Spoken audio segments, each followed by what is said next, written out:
Well, the biggest challenge Kylen Mills have tonight for this new edition of Locked On Warriors is trying to make an 0-3 road trip, trying to make a product that the Warriors bring out night after night that looks just awful seem fun. So that's going to be our goal. We're going to try to make things fun in light of a very bleak situation that is the Golden State Warriors.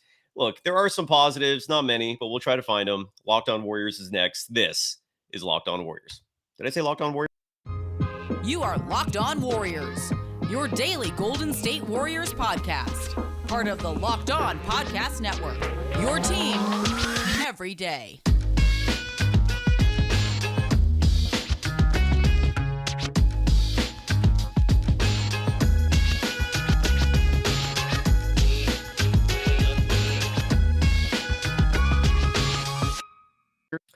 Thank you for making Locked On Warriors your first listen every day. We're free and available wherever you get podcasts. You can follow Kylen Mills on Twitter, Instagram, TikTok at Kylen Mills. You can follow me, Cyrus Saatsaz, on Twitter at Dog Surf Roadshow. A rainy, stormy day here in the Bay Area, and the gloominess traveled with the Golden State Warriors to Memphis, where the Warriors were just thumped. I mean, there were a few moments in that game where they were in it.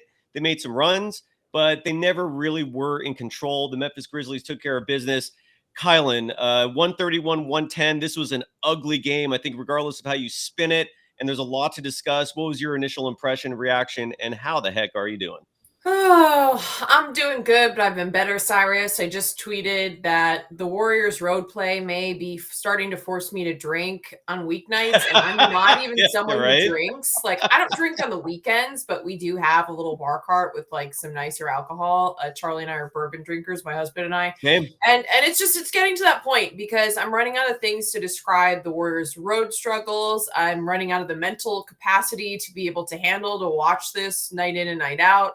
I mean, it's just the defense. And you look, top to bottom at the Warriors stats, and it's been right around. They have the second to third best defensive rating when at home and around the second to third worst defensive rating on the road. Right. And it just seems the pattern continues, and they can't figure it out on the road. I mean, this game on paper should have been very winnable for the Golden State Warriors. Steph Curry's back in the lineup. He put up 40 the other night. The Grizzlies are without Ja Morant. And you expect that the Warriors should have been able to win or at least be competitive in this game. They lose by 21. It's disheartening after all of the, momentum they had, after that homestand. And so it's an unfortunate loss. Defensive struggles to me continue to be the theme of this team. They've got to figure it out on the road. How do they do that? I do not know. And it's truly a mystery at this point to me. I will say some of the rotations are something that have been curious to me the last several games, and especially these last two losses. I don't know about some of the rotations that Steve Kerr is putting out there that I like. I didn't like the 4-guard lineup to start against a strong interior Grizzlies team. Same. I did not like at some point, a couple points during the second half, you've got Ty Jerome and Jordan Poole out there on the floor at the same time for extended minutes, both super weak defensively. Both like a lot of time on the ball and ball handlers, which I don't think is a bad thing because I think Ty Jerome taking the ball out of Jordan Poole's hands from facilitating isn't necessarily a bad thing, but they're just too weak defensively. And then they had Andre Iguodala out there in that mix. I know that's something you want to get into a little bit later on or whenever you want to, but I think Andre Iguodala his foot speed has slowed a little bit. I just thought that those three out there together, Andre still has great hands. He had some nice deflections, steals in this game, but still, I don't know. There was a rotation there in the second half, and there have been a couple times recently that I'm just not really sure what Steve Kerr is going for. So, that certainly didn't help, but all around the team still has to play better defense, and it didn't happen tonight. Yeah, why don't we play that Steve Kerr clip? You tweeted what he said. And the soundbite is available. So why don't we play it? This was after the game. This is Steve Kerr.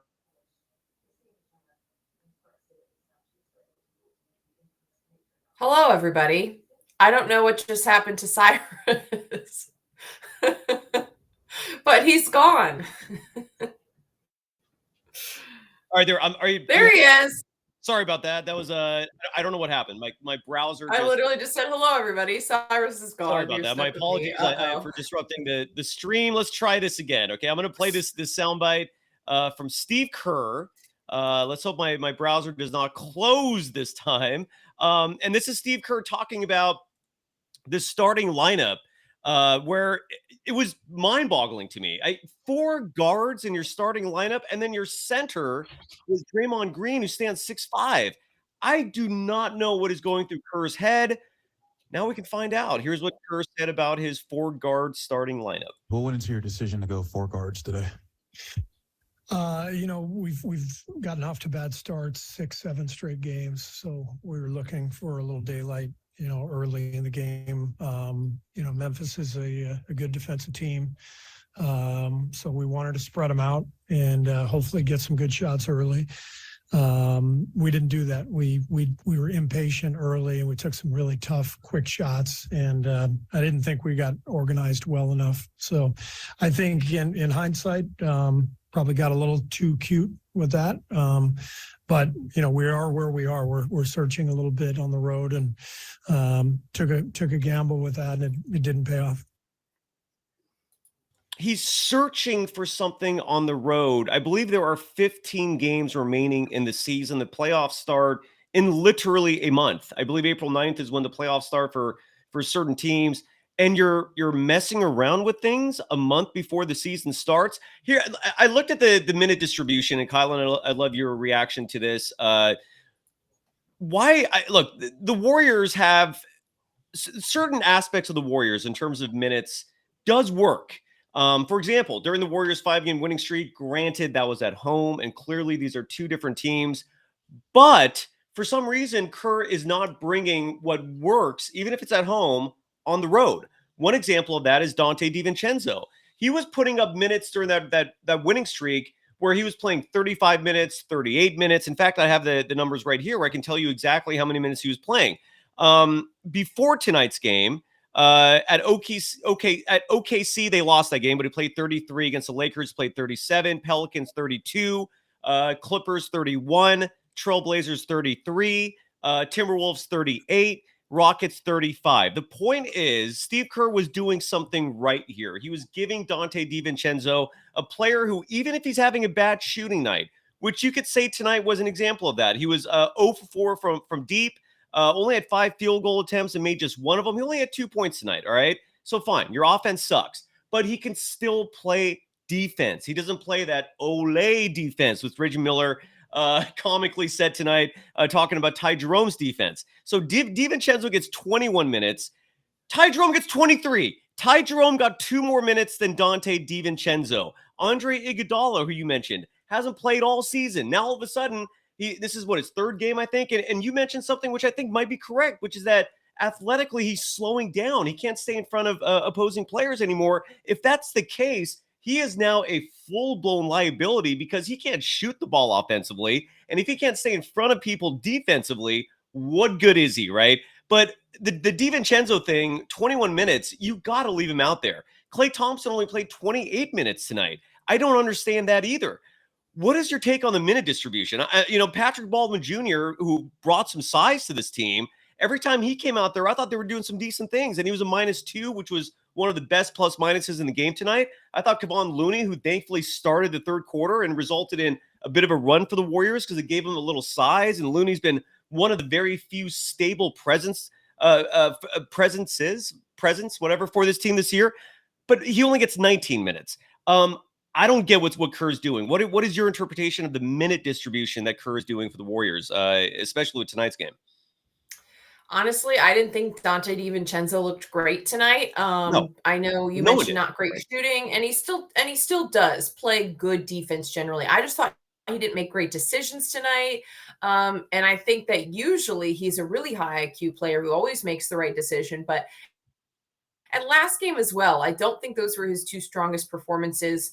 He had the 2nd worst plus minus on the team in tonight's game, which I think was an accurate, in this instance, indication of what his impact was on the floor. So I don't know that I'm necessarily upset or, mad at the fact that DDV didn't get as many minutes as he had during that win streak. So I thought he played great during the win streak. In the last 2 games, he just hasn't looked 100% like himself. Now, granted, I think you're right. No matter what he's doing on offense, he plays better defense than Ty Jerome. And that stood out to me tonight. And I know there was that one play. I don't know if you want to show it at all, Cyrus, or not, because I think it is on social media somewhere. But there was a replay that TNT played that just like completely just like showed Ty Jerome playing traffic cone defense and just getting blown by.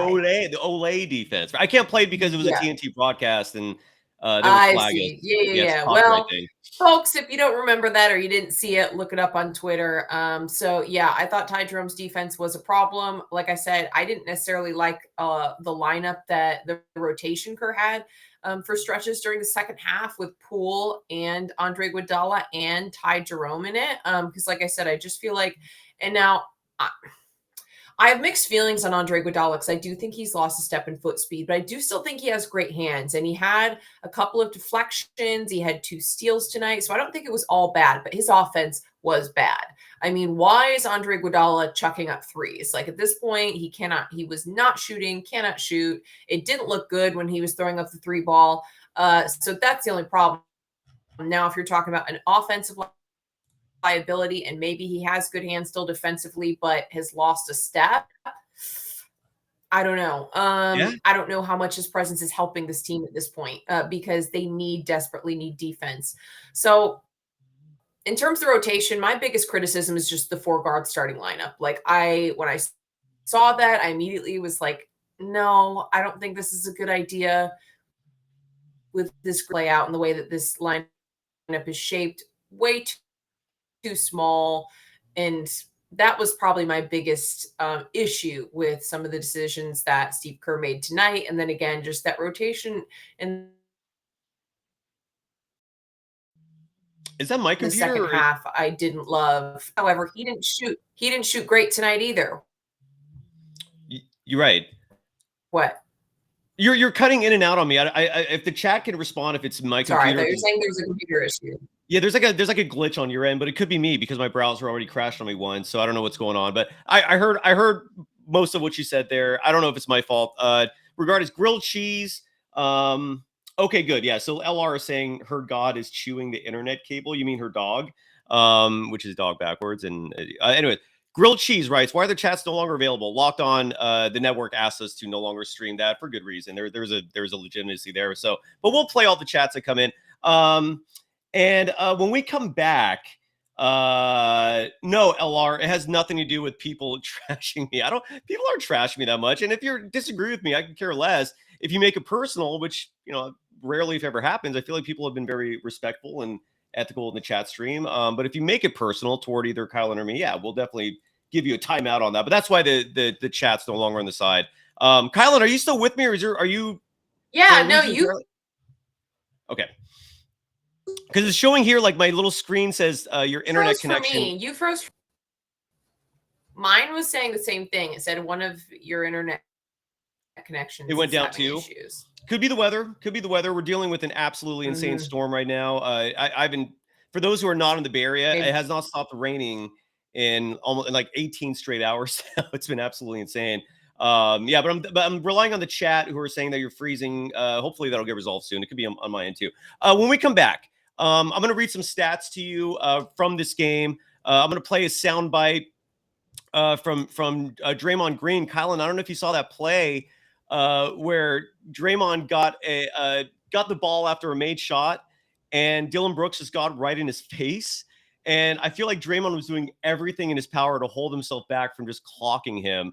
And Draymond actually made some comments about that. So we'll play that, but there's a lot of stats to cover that were just very disappointing. And obviously there's plenty more to discuss about Wiggins, who the team misses now more than ever. But first, let's give some love to Nissan, and more specifically, the Nissan Aria. Let me get that overlay showing here. There we go. And with the Nissan Aria, every time we do these reads, we present to you Nissan's most electric player of the week, which is brought to you by the all-new, all-electric 2023 Nissan Aria. Kylen, you and I were actually a little stumped before the show started in terms of who we were going to go with for the Warriors Electric Player of the Week presented by Nissan. Who do we settle on? I feel like it was a safe, obvious bet. And you saved the day because I didn't think of it. You did. We went with Steve Kerr, not Steve Kerr. We went with Steph Curry. And the 40-point performance, he still had 29 points tonight. I feel like Steph Curry is the only player that I can't blame necessarily for this loss. I don't know. I feel like anyone not named Steph Curry needs to be taking a lot of accountability for these last two games.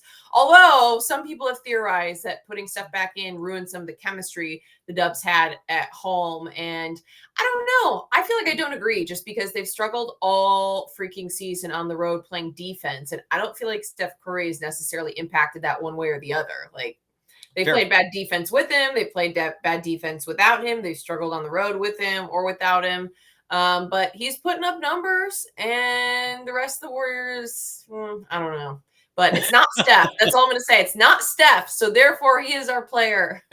I love it. And I wholeheartedly agree with you. It is weird, by the way, that the Warriors have a better record this year without Stephen Curry. They're 2 games above 500 without Steph. And I believe they're now 1 game below 500 when Steph plays, which is just it's a bizarre stat. But so I guess the result of that is let's trade Stephen Curry, who is Nissan's most electric player of the week. But all kidding aside, no, he has actually been on fire since he's come back from the injury. Every word that correlates between the Nissan Aria and Steph: electric, brilliantly fierce, fiercely elegant, stunningly powerful, elegantly powerful.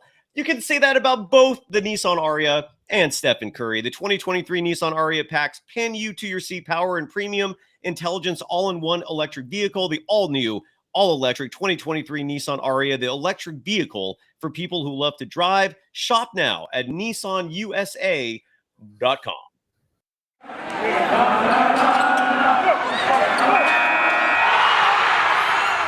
You are Locked On Warriors, your daily Golden State Warriors podcast. Part of the Locked On Podcast Network, your team every day. Thank you for making Locked On Warriors your first listen every day. We're free and available wherever you get podcasts. You follow Kylen Mills on Twitter, Instagram, TikTok at Kylen Mills. And Kylen, why don't we play this soundbite from Draymond Green talking about that specific play again. If you missed it, I tweeted it. You can follow me on Twitter at DogSurfRoadshow. It's a clip where, again, I don't know who the Grizzlies player was that made the basket. Ball goes through the net. Draymond grabs the ball, and there's Dylan Brooks just right in his face. And Draymond has to literally use the basketball to push his face away. They're like literally could kiss each other. That's how close they were face to face. And it was awkward. It was weird. Dylan Brooks, in my humble opinion, is now the most unlikable player I've ever seen in the NBA. I mean, the guy just bugs me. And I'm sure he bugs most of Dub Nation. So here was Draymond talking about that particular play. He thought he would like bait me like he gets baited. I get technical fouls when I want to get a technical foul. I don't get baited into technical fouls. And so I think that's probably the difference in between me and him. If I do that to him, it'd be a double tech because he'd respond. But it's not a double tech because I didn't respond, so one of us are baitable, one of us aren't. And that's just kind of how it goes. All right, your thoughts on Draymond talking about the Dylan Brooks thing. I do agree that I felt like Brooks was trying to bait him. Brooks said after the game that he used Draymond's words from his podcast as motivation. Do you want to respond to that, or do you want me to play one more Draymond clip saying that the Warriors Grizzlies is not a rivalry? What do you think? Quick response to that, Yeah, just because something that I tweeted that a lot of people were laughing about and agreeing with me on was just that the post-game interview on TNT, if you watch the broadcast with Dylan Brooks, was making me laugh. Like, you would have think he just led them to an NBA championship and like put up 40 points. Like it made me laugh. And you know what? Give the Grizzlies credit. They took this win. They did it in decisive fashion. They beat the Warriors fair and square. I don't think Dylan Brooks played bad. He played fairly well. But like when you look at his stat line, there was nothing special or insane about his performance. 14 points in 35 minutes, 1 of 7 from 3. He had 1 free throw that he made, 6 of 15 from the floor. He did have 4 rebounds and 6 assists, but he didn't lead his team in any statistical category. And he had 14 points in 35 minutes. So I don't know. It just made me laugh. He was like all over the place talking the talk in the post-game interview. And I was like, dude, That's Yeah, come crazy. on, like, but so Yeah. anyways, he's a hard player to like. I'll say that much. Yes. Um, Oh my God. Yeah. And again, I would honestly be entertained by most of his antics if it wasn't for the fact that he broke Gary Payton II's arm last year in a play that was blatantly dirty. He punched Donovan Mitchell in the nuts in a game this season. I mean, he's dirty. I'm not a big fan of him, obviously. But here's the other clip, which kind of plays off what you were saying about Dylan Brooks acting all proud, and he had his teammates next to him backing him up when he was doing that interview, acting like they just won the championship. It's a regular season game. You're still behind on the regular season, a record between the Warriors and Grizzlies, 1-2, and yet he acts like he won the championship. Here's Draymond again talking about the quote unquote rivalry between the Warriors and the Grizzlies. Why don't you consider this a rivalry? Because you have to, like, one team has to win, and then another team has to win. Then, like, that's what creates a rivalry. Not because one team gets up for you and talk like they can beat you and then not. That doesn't create a rivalry. Rivalries are created by you win, I win. And clearly we won 4 times, and I think their organization has 0 championships, so I can't consider that a rivalry. You say win, you ain't talking about in March. You're talking about... I mean, anybody can win in March. Anybody can win in March. What that mean? I have a hard time getting out of my bed in March. What's the game in March mean? I absolutely do love that. I didn't recognize the voice. I'm guessing that was a Grizzlies reporter asking those questions, unless you recognize who that was, Kylen. Your reaction to that commentary. I think he's absolutely right. I don't like the fact that as he's saying that, his left hand looks like it's broken. That's concerning, but your reaction to Draymond. I think Draymond is right, and I like that the Warriors are taking on this attitude of, hey, come talk to us, and we'll call this a rivalry when you guys win something. And that's the one thing that I think really gets under a lot of people's skin. I know Warriors fans in particular, when it comes to the Grizzlies, it's just that they're so loud and they talk so much smack, but they haven't actually won a championship, won a Western Conference Finals, made it to a championship. You know what I mean? Like they've done nothing in the postseason essentially at this point. So I think it's a fair point for Draymond to say, hey, anyone can win a game in March, because there is some truth to that. That being said, I don't know that now is the time necessarily for any player on the Warriors to be cocky. Now is the time the Warriors need to start backing up what they've been saying and their talk with their play. And it has not happened on the road. So a little bit of a double-edged sword there where I think Draymond's right, but also like y'all need to start putting together wins and playing like the champions that you are if you're going to, continue to say these things and bring up these points, which I think are correct, but also at the same time, time to get out of bed in March, Draymond, because your team is barely above 500. And granted, the West has been wide open. You still need to be playing better going into a postseason, and you have to win road games in a postseason. Yeah, that's very fair, and that's very true.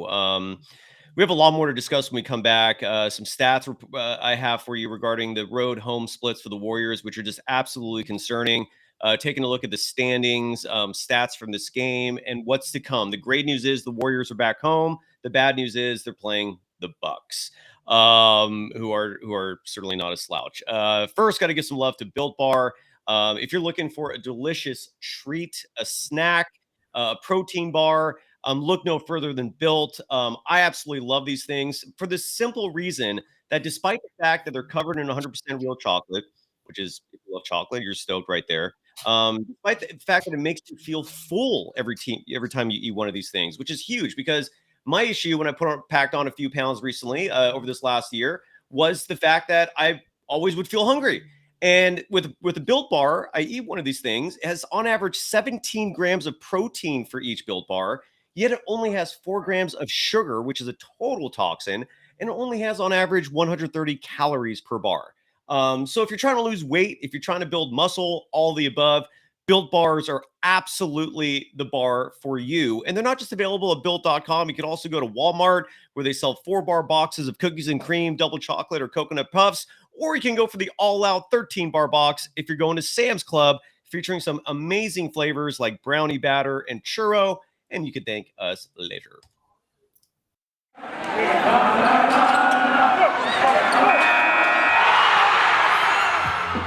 Locked On Warriors, your daily Golden State Warriors podcast. Part of the Locked On Podcast Network, your team every day. Thank you for making Locked On Warriors your first listen every day. We're free and available wherever you get podcasts. I'm laughing at Bruce Morrow's comment in the chat. Some Warriors fans are putting on pounds because of the losses. I couldn't agree more. Depression certainly does weird things to people, and that includes making you eat more than you need to. Here are some splits that I want to show you, you folks, and you, Kylen, as well, between home games and road games. The first one is an updated stat sheet courtesy of TNT. These are screen captures from the game.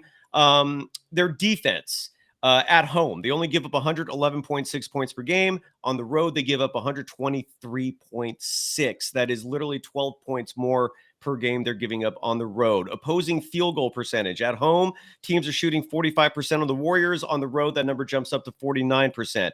Three-point shooting is particularly alarming. It sticks out. At home, teams are only shooting 32% from beyond the arc. On the road, that number jumps up to 41%. That is a solid number for teams to be shooting at. Granted, they're at home, but still, the Warriors defense sagging considerably there. And assists, they even give up more assists. At home, other teams are on average compiling 23.9 assists per game. When the Warriors are on the road, the opposition averages 27.3 assists. And there's one more screen I want to show you.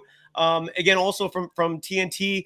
And this is a graphic they showed in terms of point differential between home games and road games. I'm sorry, win percentage. And the Warriors right now have the fourth worst home versus road differential in NBA history.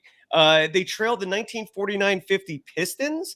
They trailed the 1987-88 Nuggets and the 2001-2002 Bulls. Right there, number 4, the Golden State Warriors, when they're at home, they win 79.4% of their games. When they're on the road, they only win 21.9% of their games. So the evidence is obvious. They're an awful road team. I know I didn't have to show you those graphics for anyone to know this.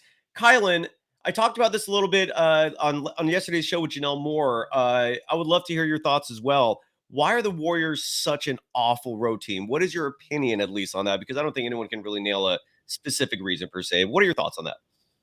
It's hard to figure out. I mean, it really is baffling. One thing is that the Warriors have been starting rough on the road. I mean, brutal, just not coming out ready. And to me, that's just like a mental preparedness thing, which is very shocking, given that this group does have the veterans that it has who are used to adjusting to life on the road, used to going into opposing arenas and going through the rigors of travel. Whereas I feel like I would expect maybe more of a young team that hasn't been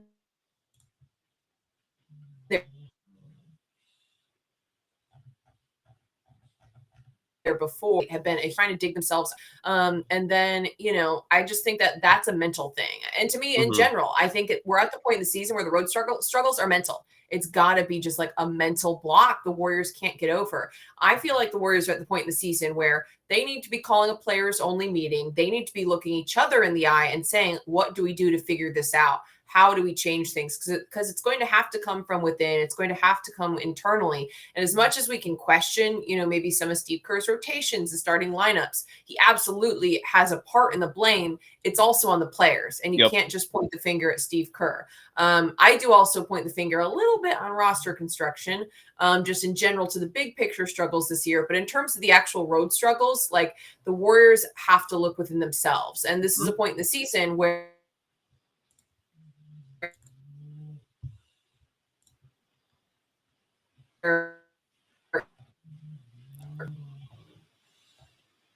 you are a month out from the end of the regular season. Like, I believe you can just flip a switch, postseason rolls around and suddenly start beating good teams on the road when you haven't done it all regular season. It's just not going to happen. So now is the time where they need to really dig deep. And like I said, I feel like some type of meeting needs to happen. Something needs to happen for this Warriors team to get back on track on the road, because it's not good. And to me, it's a mental thing at this point. Fable JVC knows how to go right for my heart there. He writes, Ty Jerome is Kylen's Wi-Fi on defense. Because your Wi-Fi is freezing up a little bit there. It's not a big deal. But here are some.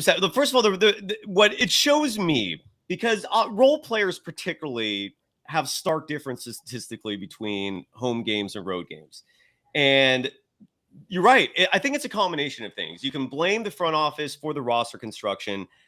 I don't mind the fact that the front office expected the 3 lottery picks to play, right? James Wiseman, for example, people have been mentioning how he had yet another solid game today. And I'll pull up those stats in just a second. But, the front office was counting on Wiseman playing. They were counting on Moody playing. Moses Moody, by the way, didn't even join the team on this road trip. I do feel like he could have been useful tonight.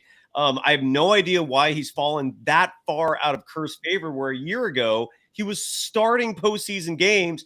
This season, he can't even make the team for a regular season road trip. He was in Santa Cruz again on assignment. So the point is, the roster construction, I didn't mind the idea of running with the young players, right? Like that was what Myers and Lacob was expecting.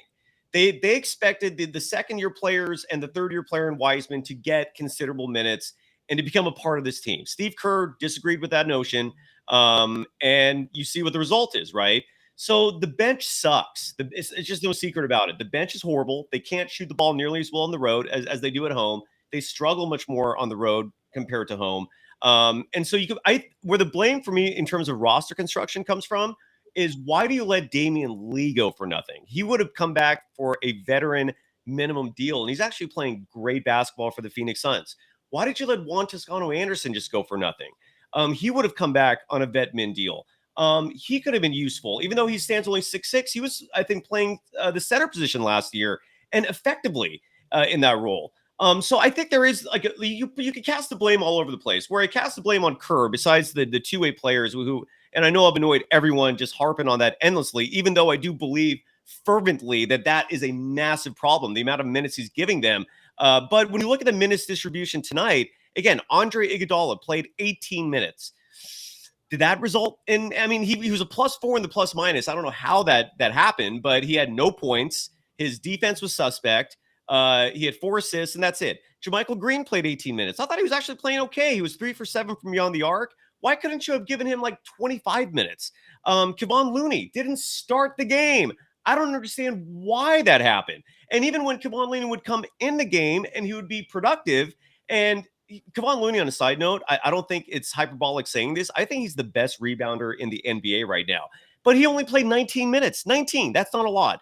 Patrick Baldwin Jr., every time he played tonight, I thought great things were happening. He only gets 14 minutes. Meanwhile, the one other bench player I haven't mentioned, the two-way guy, Ty Jerome, plays 23 minutes, and he was the player that Reggie Miller called out for the Ole defense, was a -10 in the plus minus, had 11 points. But again, the Warriors' problem is not offense. They need size. They need defense. Ty Jerome does not bring that. So that's where I think Kerr burdens a lot of the blame, is who he's playing. Matt Steinmetz of 95.7 The Game was aggregated a lot this week because he came out and said that the problem is the Warriors veterans, and that the Warriors veterans just don't like the young players. And they've kind of created like this, almost like a fortress around them in terms of who they let in and out, in terms of favoritism. And his insinuation is that the veterans are basically calling all the shots, and that Kerr is just echoing their wants and desires. And this is the end result of that. What do you think about everything I just said? And what do you think about the premise that the veterans have maybe too much control in terms of dictating what's going on with this team? I don't agree with Steiny's statement, and this is something I put on Twitter as well. Same. Yeah. To me, that's where it falls on roster construction to me, in terms of the disconnect. I don't think, and something that he pointed out that he said and worded specifically, is that the Warriors vets are too demanding, are being exclusive and like excluding the young players, being too demanding. And I can't remember, judgmental was the other word that he used. And I just don't think the Warriors vets setting high standards or potentially being frustrated with all of these young players is necessarily their fault. And one thing that I do, an area where I do point the finger at the front office versus Steve Kerr is the roster construction. And based on, I've talked about it throughout the show, on the show throughout the season, is that the Warriors came in with 6 players on rookie contracts, 6 out of 14 on the roster. There is not a team in the league that is competitive, that is constructed that way. And not just on rookie, contracts, age-wise. extremely, extremely young. 5 players coming into this season had 1 season or less of NBA experience because you've got the 2 rookies, Kaminga, Moody, and then James Wiseman had only Right. played 1 season, not even 1 full season under his belt. And you're looking at 5 players who were like 20 years old. I think Wiseman was 21, but you're looking at 4 players who are under 21, a 21-year-old, and then Jordan Poole, who's 23, is still very young and has a lot of learning left to do and was on his extension. So you're talking about 6 guys that need mentoring, 6 guys who clearly need help. And you're looking at an empty roster spot. You're talking about 6 out of 14.